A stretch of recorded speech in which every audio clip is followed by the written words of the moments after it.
ತಲೆ ಎತ್ತಿದೆ ಪುನೀತ್ ರಾಜ್ಕುಮಾರ್ ದೇವಸ್ಥಾನ. ಇದು ಅಭಿಮಾನಿಗಳಿಂದ ಅಭಿಮಾನಕ್ಕೆ ಕಟ್ಟಿದ ಟೆಂಪಲ್. ಎಲ್ಲರಿಗೂ ಟೊಪ್ಪಿ ಕನ್ನಡ ಟಿವಿ ಯೂಟ್ಯೂಬ್ ಚಾನಲ್ಗೆ ಸ್ವಾಗತ ಸುಸ್ವಾಗತ ಅಂತ ಹೇಳ್ತೇವೆ. ವಿಡಿಯೋ ಶುರು ಮಾಡೋದಕ್ಕಿಂತ ಮೊದಲು ಯಾರೆಲ್ಲ ನನ್ನ ಯೂಟ್ಯೂಬ್ ಚಾನಲ್ ಮೊದಲು ನೋಡ್ತಿದ್ರಿ ಅವರೆಲ್ಲರೂ ಸಬ್ಸ್ಕ್ರೈಬ್ ಮಾಡ್ಕೊಳ್ಳಿ ಮತ್ತು ಅಲ್ಲೇ ಪಕ್ಕದಲ್ಲಿರೋ ಬೆಲ್ಲಕ್ಕನ್ನು ಪ್ರೆಸ್ ಮಾಡಿ. ಪವರ್ ಸ್ಟಾರ್ ಪುನೀತ್ ರಾಜ್ಕುಮಾರ್ ಈಗ ಅಭಿಮಾನಿಗಳ ಪಾಲಿಗೆ ದೇವರಾಗಿದ್ದಾರೆ. ಮನೆಯಲ್ಲೂ ಮನದಲ್ಲೂ ಅಪ್ಪು ದೇವರಂತೆ ನೆಲೆಸಿದ್ದಾರೆ.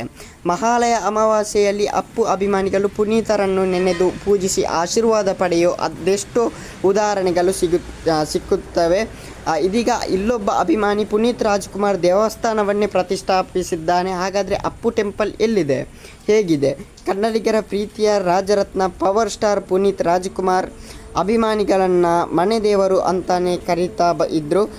ಅಣ್ಣವರು ಅಭಿಮಾನಿಗಳೇ ದೇವರು ಅಂತಂದರೆ ಅಪ್ಪು ಅಭಿಮಾನಿಗಳೇ ನಮ್ಮನ್ನೇ ದೇವರು ಅಂತ ಹಾಡಿಗೆ ಕುಣಿದು ಅಭಿಮಾನಿಗಳಿಗೆ ಇನ್ನಷ್ಟು ಮೇಲಿನ ಸ್ಥಾನ ಕೊಟ್ಟಿದ್ದರು. ಪವರ್ ಸ್ಟಾರ್ ಪುನೀತ್ ರಾಜ್ಕುಮಾರ್ ದೊಡ್ಡ ಮನೆ ದೊರೆ, ದಾನ ಧರ್ಮ ಮಾಡಿ ತುಂಬು ಪ್ರೀತಿ ಕೊಡುತ್ತಿದ್ದ ಅಪ್ಪಟ ಅಪರಂಜಿ ಅಪ್ಪು ಪುನೀತ್ ಇಲ್ಲವಾಗಿ 3 ವರ್ಷ ಆಗ್ತಾ ಬಂದಿದೆ.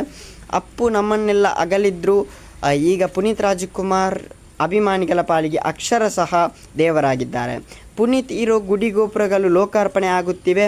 ಕೆಲ ಹೀರೋಗಳು ಕೊಲೆ, ಗಲಾಟೆ, ಮೀಟು ಕೇಸ್ಗಳಿಂದ ಸುದ್ದಿ ಆಗ್ತಾರೆ. ಆದರೆ ಪವರ್ ಸ್ಟಾರ್ ಪುನೀತ್ ತನ್ನ ವ್ಯಕ್ತಿತ್ವದಿಂದಲೇ ಎಲ್ಲರ ಮನಸ್ಸು ಗೆದ್ದಿದ್ದಾರೆ. ಈಗ ಅಜರಾಮರ. ಹೀಗಾಗಿ ಪುನೀತ್ ದೇವಸ್ಥಾನ ನಿರ್ಮಾಣ ಆಗುತ್ತಿವೆ. ಹಾವೇರಿ ಜಿಲ್ಲೆಯ ಯಲಗಚ್ಚ ಗ್ರಾಮದಲ್ಲಿ ದಿವಂಗತ ಪುನೀತ್ ರಾಜ್ಕುಮಾರ್ ದೇವಸ್ಥಾನ ನಿರ್ಮಾಣ ಆಗಿದೆ ಅಂತಲೇ ಹೇಳ್ಬೋದು ಗೈಸ್. ಓಕೆ ಗೈಸ್, ಮುಂದಿನ ನೋಡೋದಲ್ಲಿ ಸಿಗೋಣ. ಅಲ್ಲಿವರೆಗೆ ಲೈಕ್ ಶೇರ್ ಸಬ್ಸ್ಕ್ರೈಬ್ ಮಾಡಿ ಅಂತ ಹೇಳ್ತಾ ಲವ್ ಯು ಸೋ ಮಚ್.